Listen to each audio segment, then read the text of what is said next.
আসসালামু আলাইকুম। 3 দিন ছিলাম না, সরি। পরিবার পরিজন নিয়ে বেড়াইতে গেছিলাম ঢাকার বাইরে। ঈদের ব্যাপার, ঈদের আনন্দ। তো রাতের বেলায় জোনাকি পোকা খুঁজে বেড়াইতাম, দেখি নাই। তবে জোনাকি পোকার একটা গল্প শোনাবো, ছোট্ট গল্প। এক জোনাকি পোকা মনে প্রাণে ভাগতেছে, জান নিয়ে ভাগতেছে, কারণ তার পিছনে সাপ। ভাগতে ভাগতে ক্লান্ত হইয়া ঘুইরা দাঁড়াইছে। ঘুইরা দাঁড়ায় বলতেছে, ও সাপ ভাই, আমার 3টা কথা, তারপর তুই আমারে খাইস। বল, কি প্রশ্ন তোর? যে আমার প্রথম প্রশ্ন, আমারে খায়া কি আপনার পেট ভরবে? আমি কি খাওয়ার উপযুক্ত আপনার? সাপে বলতেছে, না তো। তাহলে আমি কি আপনার কোনো ক্ষতি করছি? আপনার সাথে কখনো কোনো বেয়াদবি করছি? বলেন তো। সাপ বলে, না তো। তাহলে ভাই আপনি আমারে খাইতে চান কেন? আমি তো অন্যায় করি নাই, আপনার কোনো ক্ষতি করি নাই, আপনার পেটও ভরবে না আমারে খায়া, তারপরও কেন আপনি আমারে খাইতে চান? সাপ যে উত্তরটা দিছে এটা মনে রাখবেন। সাপ বলতেছে, তোর সাথে আমার কোনো লেনা দেনা নাই, তুই আমার কোনো ক্ষতি করস নাই, কিন্তু আমার একটাই প্রবলেম, তুই কেন চমকাস? ওই চমকানোটা আমি দেখতে পারি না, আমার জেলাস হয়। আমি 7-8 হাত লম্বা, আমার ভিতর থেকে কোনো আলো বাইর হয় না। তুই এতটুকু একটা ছোট্ট প্রাণী, তুই কেন আলো দেস? তুই কেন চমকাস? এইটাই আমার মেন প্রবলেম। ঠিক তেমনি আমাদের সমাজের মধ্যেও ভাই এমন কিছু মানুষ আছে, অন্যের ভালো দেখতে পারে না। ও কেন এত ভালো থাকবে? ওর কেন এত নাম ডাক হবে? এইটাই আমার জ্বালা। হ্যাঁ, আমি রাজনীতি করি আজকে 40 বছর, আমার গ্রামের লোক ছাড়া আমারে কেউ চিনে না। আর তোমার মিয়া বাংলাদেশের সবাই চিনে। শুক্রে 8 দিন হয়েছে রাজনীতিতে, তোমারে চিনে কেন? এইটাই আমার মেইন প্রবলেম। ওই সাপের মতো ব্যাপারটা, বুঝছেন? উনি কেন ভালো থাকবে? উনি কেন উন্নতি করবে? ও কেন এত ভালো থাকবে? ও কেন এত নীতিবান হবে? ওকে নিয়ে সবাই কেন এত প্রশংসা করবে? ওকে কেন হাততালি দিবে? এইটাই আমার মেইন জ্বালা। আর ওই জ্বালা থেকে ভাই দেখেন ওইসব কথাবার্তা বলে। কোন সব কথাবার্তা? ওই যে অমুকে 15 কোটি নিয়ে গেছে, অমুকে 10 কোটি নিয়ে গেছে। কথাটা বলার সময় এমন ভাবে বলছে, বোঝা যাচ্ছিল যে হ্যাঁ সত্যি সত্যি নিয়ে গেছে। এটা নিয়ে ভাই সবাই ঝাঁপায় পড়লো। বুঝিনি তো, ওই যে একটু আগে বলছে, ও কেন এত চমকাবে? ওর কেন এত প্রশংসা চারিদিকে? ওরে তো ডুবাইতে হবে। আর বারবার এই দুজনকে কেন আক্রমণ করা হয়? এই আসিফ মাহমুদ, সজীব ভুঁইয়া আর হাসনাত আব্দুল্লাহ, এদের উপরেই টার্গেট কেন? কিন্তু এই টার্গেট কইরা কি করতে পারছেন?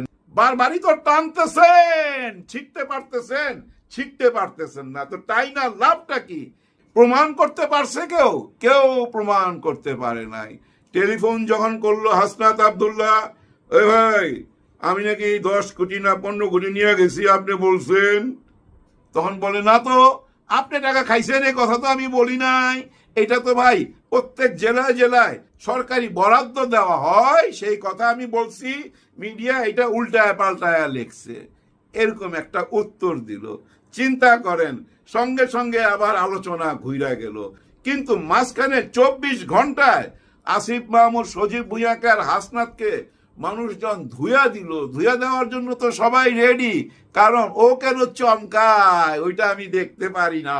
এইটাই আমার জ্বালা। ভাই ব্রাদার, বাংলাদেশে তো 300 এমপি আছে। ওই একজন হাসনাতের পিছনে কেন সবাই দেখেন, পুরো মিডিয়া টিডিয়া সব একজন হাসনাতের পিছনে, আর নাহলে আসিফ নজরুল, সজীব ভুঁইয়ার পিছনে। আর মানুষ নাই দেশে, আর কেউ রাজনীতি করে না, সরকারের সাথে আর কেউ জড়িত না। তারা কি করতেছে? তাদের যে একটা প্রশ্ন করেন না দেখি, তাদেরকে একটু প্রশ্ন করেন না। হ্যাঁ, তারাও তো বরাদ্দ পাইছে, কম আর বেশি সবাই তো বরাদ্দ পাইছে। আর শুধু এই বরাদ্দ নিয়ে কেন, বহু রকম অঘটন ঘটতেছে চোখের সামনে এই সোশ্যাল মিডিয়ায়। ওইখানে যে একবার প্রশ্ন করেন না দেখি না, হ্যাঁ আপনাদের কিরকম হ্যাডম আছে? না, সে হ্যাডম নাই, সে প্রশ্ন করতে পারবেন না। প্রশ্ন করা যায় কাদেরকে? এই যে জুলাই অভ্যুত্থানের সাথে যারা জড়িত ছিল তাদেরকে।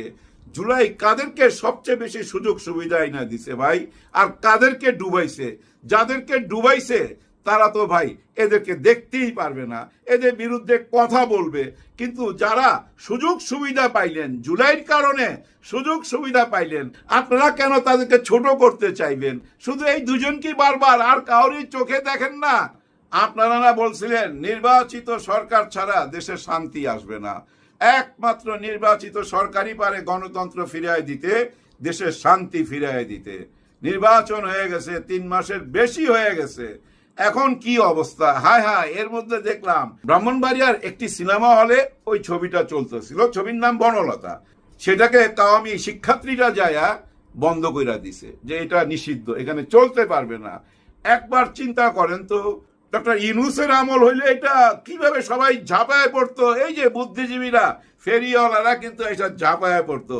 এই যে এরা মৌলবাদী, এরা সিনেমা নাটক কোনো কিছু হইতে দিবে না, পালা গান হইতে দিবে না, গান বাজনা করতে দিবে না, এগুলা বইলা চিৎকার করতো না? নিশ্চয়ই চিৎকার করতো।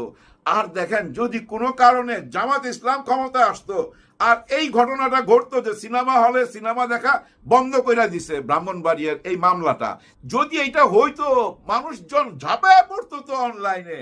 হায় হায়, কাদেরকে ভোট দিয়া এই সরকারে আনছি, তারা পুরো দেশকে ডুবাই দিবে, তারা আমাদেরকে নাচ গান করতে দিবে না, আমাদেরকে সিনেমা বানাইতে দিবে না, আমাদেরকে গান গাইতে দিবে না। চিৎকার করতো না? নিশ্চয়ই করতো। এইসব সুশীলরা কিন্তু এখন মুখ বন্ধ, একদম চুপ। কারণ নির্বাচিত সরকারের তো হেডন থাকে, সবকিছু তার হাতের মধ্যে। হ্যাঁ ভাই, প্রশাসন থেকে আরম্ভ করে যা আছে সব যন্ত্র তাদের হাতের মুঠোয়। যদি আবার সুযোগ সুবিধা থেকে বঞ্চিত কইরা দেয়, যার জন্য মুখ খোলে না, চুপ থাকে। এইসব সুশীলরা চুপ থাকলে কি হবে? সাধারণ জনগণ তো চুপ নাই। দেখেন না, আজকে মতিঝিলে রণক্ষেত্র হয়ে গেছে তো। হায় হায়, কি দুরবস্থা! পানি মারতাছে, গ্যাস মারতাছে, পুলিশ দিয়া দৌড়াইতাছে, রুখতে পারতেছে না।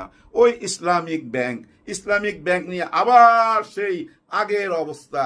কি অবস্থা দেখেন, এই ইসলামিক ব্যাংকটা কিন্তু কায়রা নিয়ে গেছিল। কে কায়রা নিছিল? শেখ হাসিনার আমলে এটাকে কায়রা নিয়ে যাওয়া হয়েছে, একেবারে জালিয়াতি কইরা নিয়ে এস আলমের হাতে দিয়ে দিছে। আর সেই এস আলম এর টাকা পয়সা যা কিছু আছিল পৃথিবীর বিভিন্ন দেশের মধ্যে সরাইছে। এর মধ্যে তো জানেন সাইপ্রাসে ধরা খাইছে টাকা পয়সা নিয়ে এস আলম। সাইপ্রাসের মধ্যে ভাই বিরাট অঙ্কের একটা টাকা ঢুকাইছে। পৃথিবীর কোন জায়গায় নিয়ে ঠেকাইছে? বাংলাদেশের টাকা। চিন্তা করেন, সেই লোকরে আবার এই ব্যাংক বুঝাই দিতে চায়, অথবা তার লোকজনকে দিতে চায়। আজকে নতুন চেয়ারম্যান ওইখানে গেছিল, ইসলামিক ব্যাংকের নতুন চেয়ারম্যান, সেটা যাওয়ার সঙ্গে সঙ্গে সবাই রাস্তায় নাইমা করছে, বলতেছে ওনাকে আমরা মাইনা নেব না। কেন? আগের সিস্টেম যেটা ছিল সেটাই থাকতে হবে। যারা এই ব্যাংকের সাথে লেনদেন করে তারা তো জানেন ব্যাংকটা তো ঠিক মতোই চলতেছিল। হঠাৎ করে চেয়ারম্যান বদলাইতে হবে, লোকজন বদলাইতে হবে। কারণ কি? কারণ একটা, ওই যে ইসলামিক ব্যাংক, জামাত ইসলামের সাথে তো এই ব্যাংক জড়িত, যার জন্য এত সুনাম। শুধু দেশে না ভাই, বিদেশের সুনাম কুড়াইছে এই ব্যাংকটা। যার জন্য ওই ব্যাংকটা এখন কায়রা নিতে হবে জামাত ইসলামকে দুর্বল করার জন্য। কারণ টাকা পয়সার দিক থেকে দুর্বল করতে পারলেই তো দল দুর্বল হয়ে যাবে। এইটাই তো হিসাব, এই হিসাবই তো চলতেছেন। কিন্তু এটা কি মাইনা নিতে পারবে কেউ? মাইনা নিবে না। দেখেন, ঈদের পর এই প্রথম আন্দোলন, হ্যাঁ, এই ইসলামিক ব্যাংক নিয়ে আজকে মতিঝিলে যে রণক্ষেত্র হয়ে গেল, সবাই দেখতেছেন আপনারা। আমার তো মনে হয় এখান থেকেই আন্দোলনটা শুরু হয়ে গেল। হ্যাঁ, আন্দোলনটা শুরু হয়ে গেল। নিশ্চয়ই সরকার বুঝতে পারতেছে বইলেই বলছে দেশ একটা কঠিন সময়ের মধ্যে দিয়ে যাচ্ছে, সামনে আমাদের আরো কঠিন সময়। মাননীয় প্রধানমন্ত্রী বলছে, সেম একটা কথা শুনছিলাম ডক্টর ইউনূসের মুখে, দেশ এখন যুদ্ধময় পরিস্থিতির মধ্যে দিয়ে যাচ্ছে, অর্থাৎ সংকটময় অবস্থার মধ্যে আমরা আছি। আজ একই কথা বললো মাননীয় প্রধানমন্ত্রী যে ইঙ্গিতটা করলো, এই ইঙ্গিতটা কাদের দিকে করলো? জামাতে ইসলাম, এনসিপি, ছাত্র শিবির, তারাই কি কঠিন সময় নিয়ে আসতেছে? না, সেদিকে ইঙ্গিত করে নাই। ইঙ্গিতটা চিটাগাঙ্গের দিকে তাকান। আজকে চিটাগাঙ্গে বিশাল বড় একটা মিছিল বাইর হইছে, জয় বাংলা বলতে বলতে মাছ রাস্তা দিয়ে চইলা গেছে। দেখেন এই যে চিটাগাঙ্গে যেটা শুরু হইলো, এইটাও কিন্তু একটা আন্দোলন। হ্যাঁ ভাই, ঈদের পরে নতুন করে আন্দোলন শুরু হইলো। মাননীয় প্রধানমন্ত্রী সেটাই বুঝাইতে চাইছে। আগের সরকার ডক্টর ইউনূস স্যার যেটা বলছিল যে আমরা একটা যুদ্ধময় পরিস্থিতির মধ্য দিয়ে যাচ্ছি, ওই একই কথা কিন্তু মাননীয় প্রধানমন্ত্রী বলছে, ওদিকে ইঙ্গিত করছে। উনি বুঝতে পারছে এই যে শেখ হাসিনা বারবার আসতে চায়, এটার পিছনে কারো হাত আছে কিনা। ভাই আসবে কি কইরা? এই দেশে আসতে হইলে একজনের ক্ষমতা লাগবে। একজন বলতে আমি বোঝাচ্ছি ওই যে ক্যান্টনমেন্টের দিকে ওই একদিকের ক্ষমতা লাগবে। ওই ক্ষমতা ছাড়া জীবনও আসতে পারবে না। তাহলে ওইখান থেকে কি কেউ ইঙ্গিত দিল যে আপনি আসেন? এরকম কোন গোয়েন্দা রিপোর্ট কি মাননীয় প্রধানমন্ত্রীর কাছে আছে যে ওরা আসতে পারে? যার জন্য এই কথাটা বলছে। আর এখানে সমাধানটা কি? কিভাবে সমাধান করবেন? উপায়টা কি? এই যে একটা শিশু সরকারের উপরে মাত্র 3 মাস হয় আইছে, এই সরকারের উপরে এই যে বিভিন্ন রকম চাপ। প্রথম চাপটা তো হলো জামাতে ইসলামের, সঙ্গে 11 দল এনসিপি সহকারে ছাত্র শিবির, তাদের কি চাপ? জুলাই সনদপত্র। আর একটা চাপ, বড় চাপ এখন চলে আসছে। ঈদের আগের থেকেই এই গুজব ছড়ায় গেছে। এই গুজব এখন বাস্তব বাস্তব মনে হইতেছে না? হ্যাঁ, এরকম একটা রূপ নিছে, কিন্তু মনে হইতেছে এই যে আসতেছে। এই চাপটা হইলো বড় চাপ, যার জন্য উনি বলছে খুব খারাপ টাইম আমাদের সামনে। হ্যাঁ, কঠিন টাইম আমাদের সামনে। কিন্তু এই কঠিন টাইমকে কিভাবে মোকাবেলা করবে নতুন সরকার? একদম নব্য শিশুর মতো একটা সরকার কিভাবে মোকাবেলা করবে? এটাকে মোকাবেলা করতে হইলে ওই যে ডক্টর ইউনূসের ফর্মুলায় যাইতে হবে। উনি কিভাবে মোকাবেলা করছিল? 18 মাস তো মোকাবেলা করছে। ওই একই ফর্মুলা নিতে হবে। সেই ফর্মুলাটা কি? সবাইকে নিয়ে একটা জাতীয় সরকার গঠন করা, যেটা ডক্টর ইউনূস প্রথম দিনই বলছিল, একটা জাতীয় সরকার গঠন করতে। দেখেন ভাই, এখন যদি জামাতে ইসলাম, এনসিপি, ছাত্র শিবির, এই 11 দল বিএনপিকে 2 হাত বাড়ায় সহযোগিতা করে, তাহলে কি কেউ আসতে পারবে? নিশ্চয়ই আসতে পারবে না। আর ভিতর থেকে যদি কেউ ষড়যন্ত্র কইরা থাকে, আছে ভাই, কেউ না কেউ তো আছে এই ভিতরে ষড়যন্ত্র করতেছে। তাদের ইঙ্গিত পাইছে বলেই তো আসতে চাইতেছে। ওই ইঙ্গিত টিঙ্গিত সবই ভিতরে ঢুকা যাবে যখন সবাই এক হয়ে যাবে। আর এক হওয়ার একটাই রাস্তা, হ্যাঁ ভাই, একটাই রাস্তা, গণভোটের অধিকার দিয়ে দেওয়া। ভাই ব্রাদার, আপনারা তো জানেন, খনার বচন প্রতারণা কইরা, কারোর সাথে অনৈতিক ভাবে অন্যায় ভাবে জুলুম কইরা কোনো কিছু অর্জন করা যায় না। আমার মনে হয় আমাদের প্রধানমন্ত্রী নিশ্চয়ই সেটা অনুধাবন করতে পারছে। আমার মন বলতেছে 1 সপ্তাহের মধ্যে একটা কিছু ব্যবস্থা হয়ে যাবে। ব্যবস্থা বলতে আমি বুঝাইতে চাচ্ছি এই জুলাই সনদপত্রের ব্যবস্থা, গণভোটের ব্যবস্থা। কারণ এইটা যদি মাইনা না নেয়, 11 দল থেকে সহযোগিতা পাবে না। 11 দল আগেই বলছে, বিশেষ করে ডক্টর শফিকুর রহমান স্যার তো বইলাই দিছে, আমরা সম্পূর্ণ সহযোগিতা করতে চাই এই সরকারকে। এই সরকার সুন্দরভাবে 5 বছর দেশ পরিচালনা করবে, আমরা সেটা চাই। কিন্তু আমাদের চাওয়া একটাই, মানুষের অধিকার, গণভোটের অধিকার, জুলাই সনদপত্র। ওই সংস্কারটা যদি হয়ে যায়, আর আসতে চাইবে না, আসার নাম মুখেও নিবে না ভাই। কারণ কি জানেন? ওই সংস্কারের মধ্যে শেখ হাসিনার আসার সমস্ত রাস্তা বন্ধ করা আছে। পার্শ্ববর্তী দেশ থেকে যখন দেখলো সনদপত্রের কোনো কিছু হচ্ছে না, এটা হবে না, তখনই তারা বুঝে নিছে, আচ্ছা আমরা তো 72-এর সংবিধানেই আছি। ওই 72-এর সংবিধানের মধ্যে দিয়া ওনার আসার রাস্তা খুঁজতেছে। এই রাস্তা যদি এখনই বন্ধ না করেন, নিশ্চয় উনি খুব তাড়াতাড়ি চলে আসবে। অনেকে বলা বলি করে না 6 মাসের মধ্যে আসবে, নিশ্চয় উনি 6 মাসের মধ্যে চলে আসবে। আর যদি জুলাই সনদপত্র মাইনা নেন, তাহলে এই যে যুদ্ধময় একটা পরিস্থিতিতে রয়েছিল দেশে এখন, হ্যাঁ ভাই, গৃহযুদ্ধ লেগে যেতে পারে। তো যেভাবে সবাই মাঠে নামতেছে, যেভাবে সরকারকে চাপ দিতেছে, সরকার বেসামাল হয়ে গেলে একটা গৃহযুদ্ধ লেগে যেতে পারে। ওইখান থেকে বাইরে হওয়ার জন্য একটাই রাস্তা, সবাই এক জায়গায় চলে আসেন। আর এক জায়গায় আসার একটাই রাস্তা, ওই যে আমরা ভোট দিছিলাম, আমরা তো 2টা ভোট দিছিলাম একই দিনে একই টাইমে। একটা মানুষের আরেকটা মানেন নাই বলেই কিন্তু আজকে এই অভিশাপ আবার কাঁধে চাপতেছে। সবাই সাবধান হন, সবার জন্য সবাই দোয়া করবেন। আল্লাহ হাফেজ। আলোচনার সূত্রপাত করছি আমি, যেটা মূলত বাংলাদেশের রাষ্ট্র ও সরকারের ব্যাপার নিয়ে সীমাবদ্ধ থাকবে। রাষ্ট্র পরিচালনা তথা সরকার পরিচালনায় যে ব্যর্থতা ও যে তুগলকি ব্যাপারগুলো বাংলাদেশে ঘটে, সেটার উপরে আলোচনা করব। সরকার কি করে এবং বিরোধী দল কি করে এগুলো নিয়ে আলোচনা করব। সমাজে যে দুর্নীতি, অশান্তি এবং অনভিপ্রেত কাজগুলো হচ্ছে সেগুলো এই আলোচনার ভিতরে অন্তর্ভুক্ত থাকবে। মোটামুটি বাংলাদেশ রাষ্ট্র ও সরকার পরিচালনার ব্যাপারটা যে একটা লেজে গোবরে হয়ে গেছে, আজ থেকে নয়, বহুদিন থেকেই। তবে আমি ইতিহাসের জের ধরে কথা বলবো না, বর্তমান বাংলাদেশে কি ঘটছে তার উপরে আলোচনা সীমাবদ্ধ রাখবো। তবে যেটা নিজেকে চেনা, সক্রেটিস যেটা বলেছেন, নো দাই সেলফ, নিজেকে চেনো, এটা খুবই জরুরি ব্যাপার। আগে আমাদের নিজেদের চিনতে হবে আমরা কি, কেমন মানুষ, কি কাজ করি, কেন করি, ব্যতিক্রম ধর্মী কিছু করা যায় কিনা, এগুলো নিয়ে আলোচনার আজকের পর্ব। লেজে গোবরে বাংলাদেশ রাষ্ট্র ও সরকার। আজকে সাবেক উপদেষ্টা তৌহিদ হোসেন ও জামাত এমপি আমির হামজার উপরে কিছু কথা বলবো। ডক্টর ইউনূসের যে পররাষ্ট্র বিষয়ক উপদেষ্টা ছিলেন তৌহিদ হোসেন, তিনি কোমর ভাঙা ইউনূস সরকার আমলে কিছু করতে পারেননি বলে আমার দৃঢ় বিশ্বাস। তিনি আজ 25শে মে যেগুলো নিজের সাফাই গিয়ে উনি কথাবার্তা বলছেন, ইউনূস সরকার আমলে তার কিছু করণীয় ছিল না, তিনি 3বার পদত্যাগ করতে চাচ্ছিলেন, কিন্তু ডক্টর ইউনূসের অনুরোধে তিনি পদত্যাগ করেননি।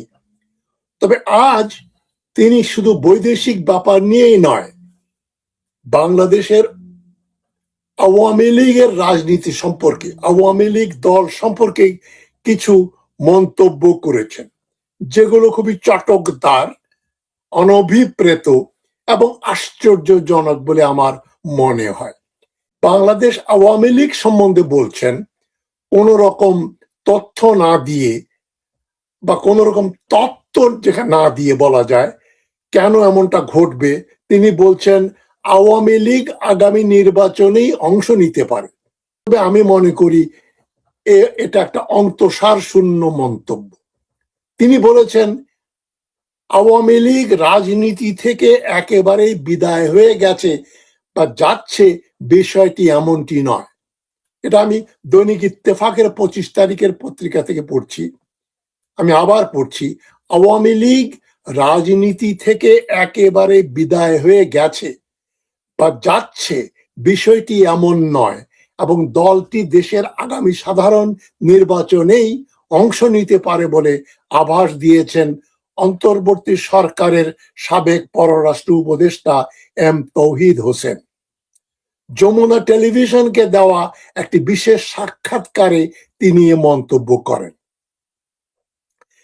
ইত্তেফাক বলছে দেশের মানুষের স্মৃতিশক্তি খুব একটা দীর্ঘ নয় বলে তৌহিদ হোসেন বলছেন আওয়ামী লীগ আবারও রাজনীতিতে ফিরে আসবে বলেই তার অনুমান।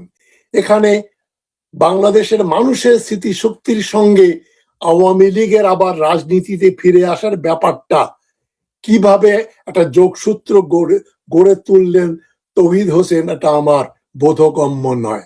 তবে কথাটা অনেক প্রশ্ন, অনেক আশ্চর্যবোধক ও প্রশ্নবোধক চিহ্নের জন্ম নেয় এই ধরনের মন্তব্য থেকে। এবং এরপরে তিনি নিজের সাফাই গাইলেন এবং বললেন নিজের দায়িত্ব পালনকালীন সময় বিভিন্ন অভিজ্ঞতার কথা তুলে ধরে তিনি বলেন দায়িত্ব থাকাকালীন সময়ে অন্তত 3বার তিনি পদত্যাগের সিদ্ধান্ত নিয়েছিলেন। তবে সরকারের পক্ষ থেকে তাকে জানানো হয়েছিল যে এই মুহূর্তে তার সরে দাঁড়ানো অন্তর্বর্তীকালীন সরকারের জন্য একটা বড় ধরনের বিব্রতকর পরিস্থিতি তৈরি করবে। তবে তিনি আরো বলেছেন জুলাই গণ অভ্যুত্থানের পেছনে ডিপ স্টেট বাংলাদেশের ডিপ স্টেট মানে সরকারি কর্মচারী, সেনাবাহিনী, পুলিশ বাহিনী, নৌবাহিনী, বিমান বাহিনী এবং ব্যুরোক্রেসি কাজ আমলারা ছিল, বা অদৃশ্য কোন শক্তির সক্রিয় ভূমিকা ছিল কিনা উপস্থাপকের এমন প্রশ্নের জবাবে তৌহিদ হোসেন বলেন, বিশ্বের প্রতিটি ঘটনার পেছনেই কোনো না কোনো ভাবে ডিপ স্টেট জড়িত থাকে, তবে তারা কখনো স্রোতের বিপরীতে গিয়ে কাজ করে না, বরং স্রোতের অনুকূলে থেকে পরিস্থিতি নিজেদের নিয়ন্ত্রণে নেওয়ার বা ম্যানিপুলেট করার চেষ্টা করে। এটা একেবারে আমার কাছে মনে হয়, আমি দুঃখিত এই কথাটা বলার জন্য, এটা ফালতু বক্তব্য। ডিপ স্টেট মানে সেনা, মিলিটারি এবং ব্যুরোক্রেসি, পুলিশ, এরা স্রোতের বিপরীতে গিয়ে নাকি কাজ করে না, তারা সবসময় স্রোত যেদিকে যায় স্রোতের অনুকূলে কাজ করেন। এটা একটা উদ্ভট তত্ত্ব এবং তথ্য। কেন বললেন তৌহিদ হোসেন সাহেব আমি বুঝলাম না।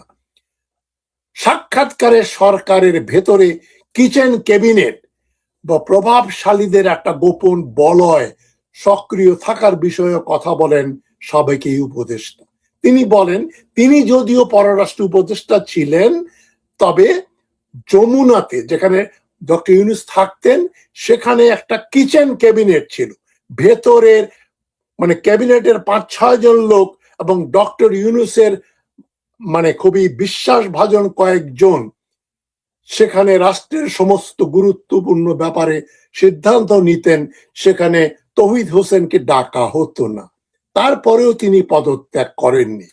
তিনি এখানে নির্বাচনের 3 দিন আগে যুক্তরাষ্ট্রের সঙ্গে ডক্টর ইউনূস যে বেআইনি এবং বাংলাদেশ বিরোধী চুক্তি করলেন, বাণিজ্য চুক্তি, যা আমেরিকার কাছ থেকে 14টা বোয়িং বিমান কিনতে হবে, তেল কিনতে হবে, সয়াবিন কিনতে হবে, তুলা কিনতে হবে এবং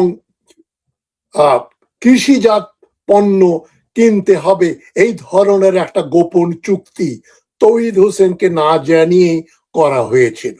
তিনি এখন বলতে চাইছেন যে এই ব্যাপারটার ভেতরে নিশ্চয়ই কোনো গুরুত্বপূর্ণ গোপনীয়তা ছিল যেটা ডক্টর ইউনূস তাকে জানাননি। এবং ভারতে অবস্থানরত শেখ হাসিনাকে ফেরত চেয়ে দিল্লির কাছে যে চিঠি পাঠানো হয়েছে সে প্রসঙ্গে তৌহিদ হোসেন বলেন, চিঠি দিলেও ভারত যে এর কোনো ইতিবাচক জবাব দেবে না তা তিনি আগে থেকেই জানতেন।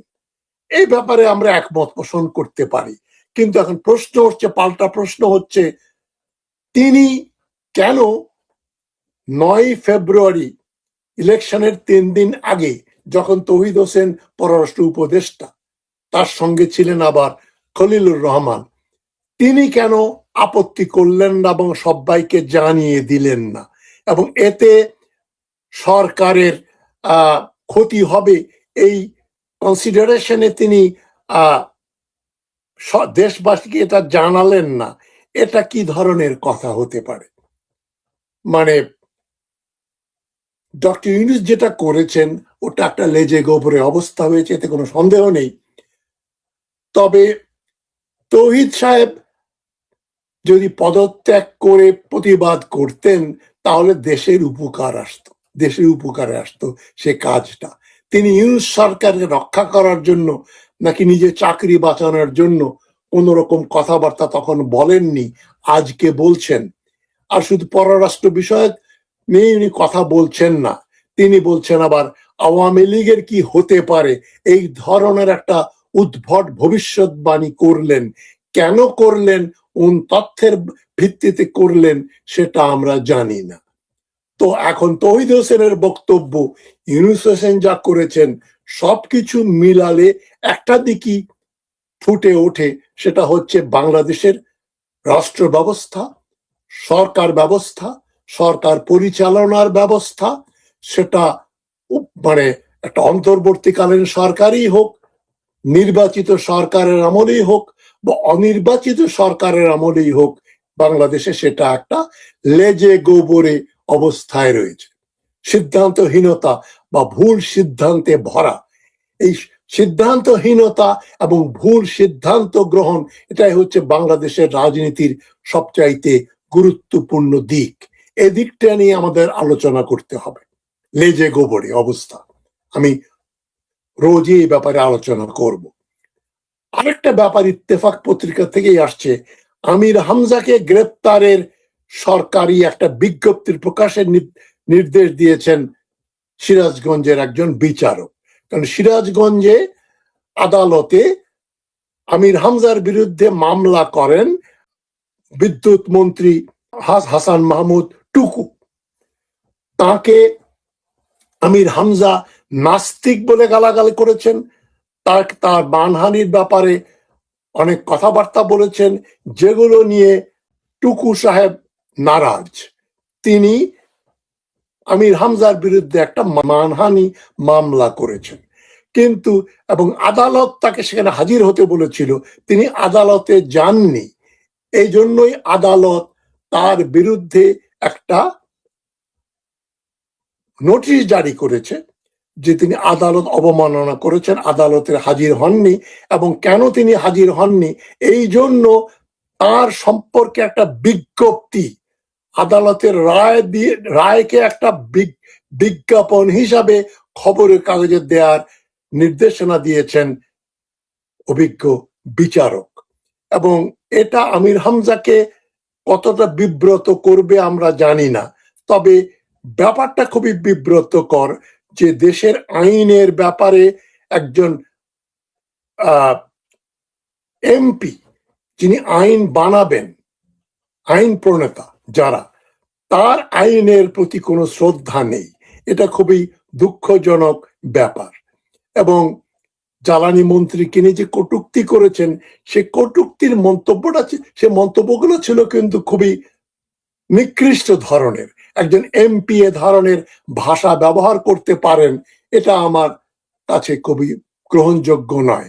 সেই জন্য চিফ জুডিশিয়াল ম্যাজিস্ট্রেট বিচারক সুমন কর্মকার আদেশ জারি করেন যে এই যে আমির হামজা যেটা বলেছেন, ইকবাল হাসান মাহমুদ টুকুকে নাস্তিক ও ইসলাম বিদ্বেষী বলে যে অভিযোগ এনেছেন, যে মন্তব্য করেছেন, তার বিরুদ্ধে একটা মানহানিকর মামলার বিজ্ঞপ্তি যেন খবরের কাগজ এবং মিডিয়াতে প্রকাশ করা হয়।